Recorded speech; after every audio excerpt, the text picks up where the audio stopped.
Assalamualaikum warahmatullahi wabarakatuh. Saya Arini Uli Inayati, peserta Latsar PPSDM Yogyakarta golongan 3 angkatan 1.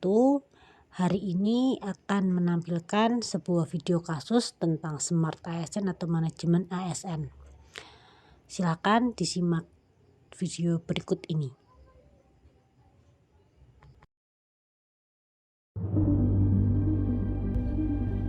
Sahabat Kompas.com, tim Satgas Anti Korupsi, Kolusi dan Nepotisme atau KKN Polri telah menangkap 30 tersangka dalam kasus kecurangan seleksi calon aparatur sipil negara atau CASN tahun 2021. Pihak kepolisian menyebutkan 9 dari tersangka yang telah diamankan merupakan pegawai negeri sipil atau PNS. Kecurangan tersebut terjadi di wilayah hukum Polda Sulawesi Tengah, Polda Sulawesi Barat, Polda Sulawesi Selatan, dan lain sebagainya. Kepala Bagian Penerangan Umum atau Kabag Penum Divisi Humas Polri, Kombes Gatot Trepli Handoko menyatakan telah mengamankan barang bukti antara lain 43 unit komputer, 58 handphone, 9 flash disk, dan DVR. Menanggapi hal ini, Menteri Pendayagunaan Aparatur Negara dan Reformasi Birokrasi atau Menpan RB, Cahyokumolo memastikan oknum PNS yang terbukti terlibat dalam aksi kecurangan seleksi CASN akan dipecat. Cahyo mengatakan terkait hal tersebut akan ditindaklanjuti mengikuti bukti dan juga jejak digital yang ditemukan Bareskrim Polri.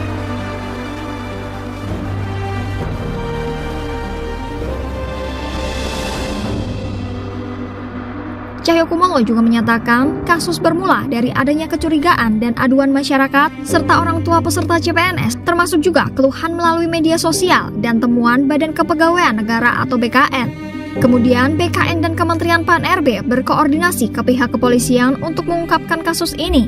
Cahyo mengatakan dirinya datang sendiri dan membawa surat kepada Kabareskrim Polri untuk membantu mengusut tuntas jaringan penipuan CPNS ini.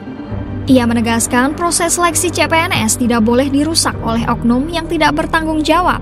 Lebih lanjut, Cahyo juga menerangkan bahwa ancaman sanksi yang diberikan tak hanya memecat para PNS yang terlibat dan menjadi tersangka, namun pemerintah juga telah mendiskualifikasi ratusan peserta CASN yang terbukti melakukan kecurangan. Hingga saat ini ada 359 orang peserta CASN yang telah didiskualifikasi dan masih tersisa 81 orang peserta lainnya yang belum didiskualifikasi. Kepala Bagian Rencana Operasi Badan Reserse Kriminal Polri, Kombes M. Samsu Arifin menjelaskan bagaimana para tersangka melakukan kecurangan tersebut. Menurutnya, komputer dalam ruang ujian telah dimasukkan aplikasi remote sehingga para pelaku bisa mengisi soal ujian dari jarak jauh.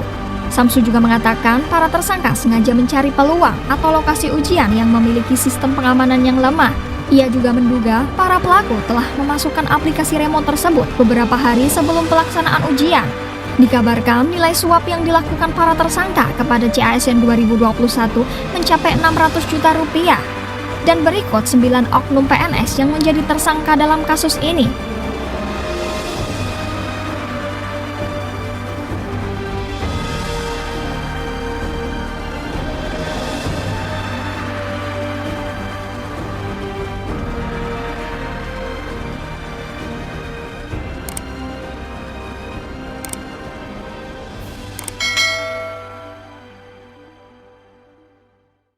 Berdasarkan video dari Kompas TV, berita tersebut adalah kasus yang berkaitan dengan manajemen ASN.